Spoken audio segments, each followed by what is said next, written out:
Selamat mendengarkan podcast ini. Shalom. Kebenaran hari ini 15 Maret 2022 bertemakan menjual nyawa.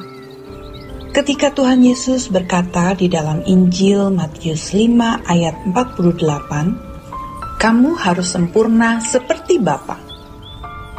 Sebenarnya, secara implisit di balik apa yang Tuhan Yesus kemukakan tersebut, terdapat kenyataan yang luar biasa, yaitu bahwa manusia dimungkinkan untuk memiliki kodrat ilahi.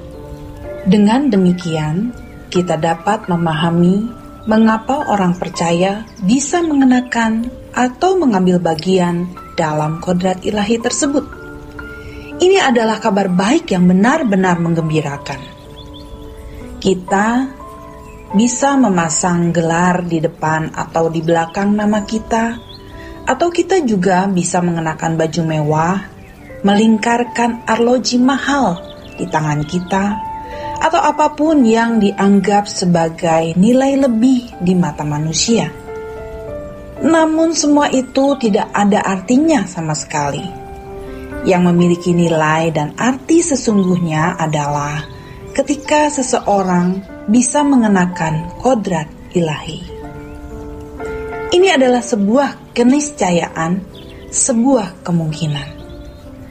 Dan ini merupakan kabar baik, karena sesungguhnya kita adalah manusia berdosa yang telah kehilangan kemuliaan Allah, telah berstatus sebagai pemberontak, namun diperkenan mengenakan kodrat ilahi. Ya, ini sungguh luar biasa. Di dalam 2 Petrus 1 ayat 3 dan 4, firman Tuhan mengatakan, "Karena kuasa ilahinya telah menganugerahkan kepada kita segala sesuatu yang berguna untuk hidup yang saleh oleh pengenalan kita akan Dia, yang telah memanggil kita oleh kuasa-Nya yang mulia dan ajaib. Dengan jalan itu, Tuhan Allah telah menganugerahkan kepada kita janji-janji yang berharga dan yang sangat besar, supaya olehnya kamu boleh mengambil bagian dalam kodrat ilahi dan luput dari hawa nafsu duniawi yang membinasakan dunia."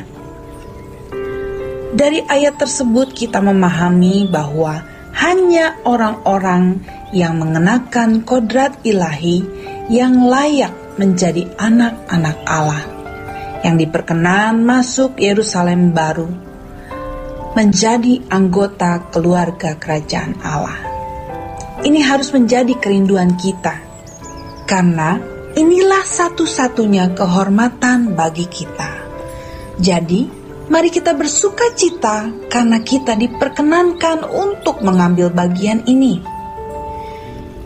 Di dalam teks aslinya, koinonoi adalah bentuk plural.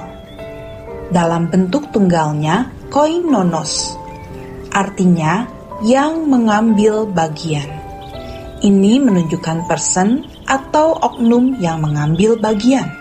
Keberadaan manusia yang luar biasa ini memungkinkan manusia bisa menjadi rekan, sekutu, sahabat, atau kawan sekerja Allah. Inilah yang membedakan manusia dengan hewan yang tidak akan pernah dapat menjadi rekan, sekutu, sahabat, bahkan kawan sekerja Allah.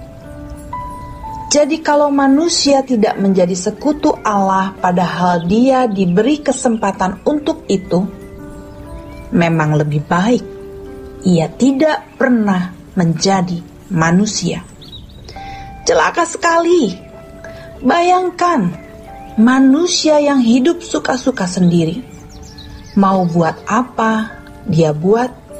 Melakukan apa, dia juga lakukan. Mau pikir apa, dia pikir apa yang dia suka untuk dipikirkan, merasakan apa yang dia senang untuk dirasakan, mengucapkan kata kalimat yang dia suka, kata-kata yang dia mau ucapkan. Dia membuat berita di gadgetnya, apa saja yang dia mau tulis. Dia melayani dirinya sendiri. Nah, model manusia seperti ini pasti tidak mengambil bagian di dalam kodrat ilahi. Maka, ketika hati kita berfokus kepada sesuatu, sejatinya kita menghamba kepada sesuatu itu. Dan ingat, Allah sudah memperingatkan kita, jangan ada padamu Allah lain di hadapanku. Itu sama dengan jangan fokus kepada hal yang lain. Sebab bagi orang percaya, standarnya adalah baik kamu makan, baik kau minum, atau melakukan segala sesuatu, lakukan semua untuk kemuliaan Allah. Itu sama dengan apapun yang kita ingini, jadikan semua itu untuk kemuliaan Allah. Jadi kalau orang mengingini dunia atau apapun yang ada di dalamnya, juga seseorang, sebenarnya ia sedang membawa dirinya untuk mengabdi kepada kuasa lain, bukan kepada Tuhan. Dan ini mengerikan. Ironis, kebenaran seperti ini sudah hampir tidak pernah didengar. Karena yang ada adalah kompromi, konformisme, atau penyesuaian dengan dunia. Seakan-akan ada suara yang berkata, jangan berlebihan, jangan bicara soal kesucian, hanya Tuhan yang suci. Jangan bicara soal kesempurnaan, sebab sempurna itu hanya nanti di surga. Ini yang membuat seseorang gagal fokus atau salah fokus. Kita adalah makhluk yang memiliki kemungkinan untuk memiliki sifat-sifat karakter Allah. Namun ingat, kepada siapa kita memberikan fokus hidup, maka kita akan menjadi seperti apa yang kita perhatikan atau kita fokuskan. Sebab fokus hidup kita akan mewarnai diri kita. Maka kita harus fokus hanya kepada Tuhan. Karena kita mau menjadi seperti Tuhan di mana kita mengenakan karakter Tuhan. Kalau seseorang fokus kepada dunia, dia pasti menjadi rekan sekerja dunia. Iblis memberi kebebasan.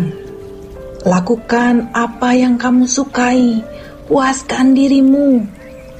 Tapi dengan cara itu kau menjual jiwamu kepadaku. Begitulah kuasa kegelapan yang jahat. Tapi kalau kita fokus kepada Tuhan, tidak suka-suka diri kita sendiri, hanya suka-sukanya Tuhan, memang sakit. Kita harus menyangkal diri. Tapi kita menjadi milik Tuhan seutuhnya. Kita menjual nyawa kita kepada Tuhan. Dan ingat, orang yang fokus ke dunia, dia menjual nyawanya kepada dunia. Tidak kelihatan setannya, tapi di balik itu ada kuasa kegelapan yang menyeret orang tersebut ke dalam api kekal. Dan sebagian besar manusia hari ini atau hampir semua manusia saat ini sedang digiring ke dalam kegelapan abadi, yaitu dengan fokus kepada dunia. Jadi camkan baik-baik, ketika kita menjadi milik Tuhan, kita menjual nyawa kita kepada Tuhan. Sebaliknya, orang yang fokus ke dunia, dia menjual nyawanya kepada dunia. Demikian kebenaran hari ini. Tuhan Yesus memberkati. Sola Gracia.